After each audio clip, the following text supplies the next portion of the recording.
Hi everyone, and welcome back to EpiNerds.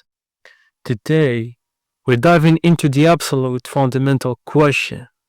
How do we actually prove that something causes disease, or what's protecting us from it? The answer is epidemiological studies. What is a study, really? It's just the scientific process of answering a question using data from a population. Questions like, does smoking cause cancer? Why is this community sicker than that one? Or what food item caused this outbreak? To answer these, we follow a strict process. We start with a question, what are we trying to find? We choose the best study design to answer it. And 3, we collect and analyze data using rigorous statistics. We interpret the results to make sense of it all. And finally, we report our findings. That process is key. Now, a quick but crucial reminder. Throughout every single one of those steps, all studies must be conducted in a completely ethical way.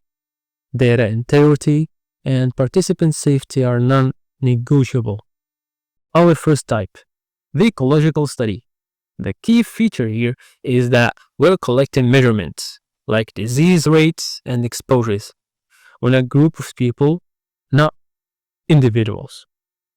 Young group could be as small as a household or as large as an entire country.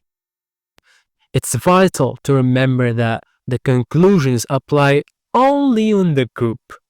We use these for big picture comparisons, like looking at measles rates in Australia versus New Zealand, or comparing health trends over different time periods. Next up, we have the case series.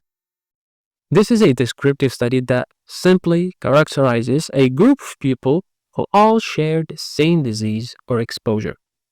The goal is to understand the common characteristics, their demographics, their clinical presentation, or their prognosis. These studies are often historically important because they are the first clue that something new is happening. A famous example is in the early 80s, where a case series of men with unusual pneumonia led directly to the recognition and eventual identification of HIV. Moving on to our first big observational study, the cross-sectional study.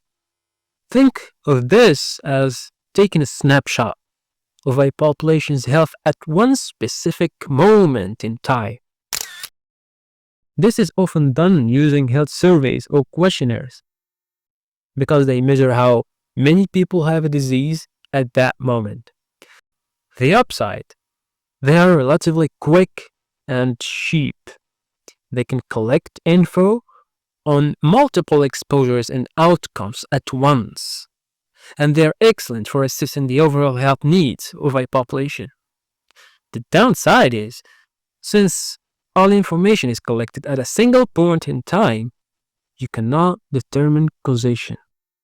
Now, we are getting into the studies that can look for cause and effect. The case control study. We look back in time. We start with two groups, cases and controls, in which the cases are people who have the disease and the controls are the people who are similar but don't have the disease.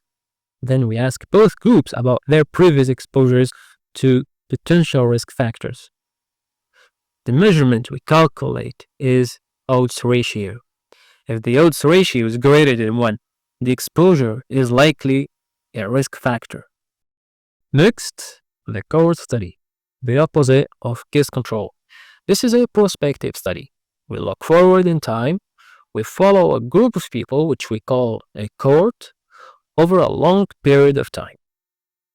And we compare the occurrence of a disease in those who are exposed to a risk factor versus those who are unexposed. our key measurement here is the relative risk. A relative risk greater than 1 means the exposed group has an increased risk.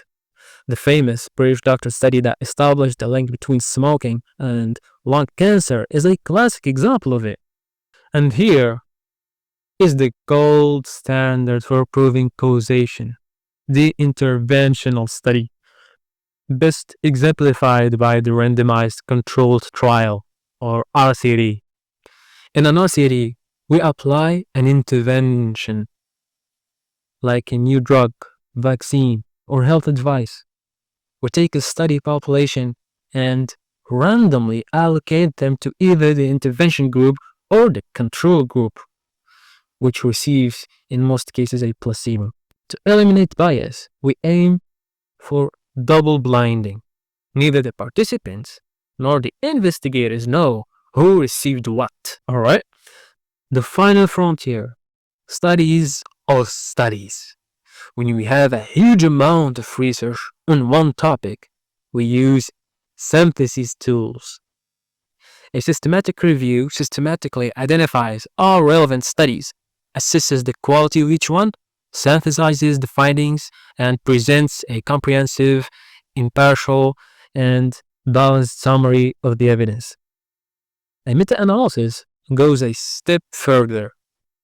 It takes the data from multiple studies that ask the same question and uses it to perform a combined statistical analysis, giving us one single, highly powerful summary result. This is the highest level of evidence. And there you have it, EpiNerds. We've covered the entire spectrum of epidemiological studies, from descriptive and hypothesis generating to the analytical and evidence synthesizing. Remember, the key is knowing which tool, which study design is the right one to answer the question at hand.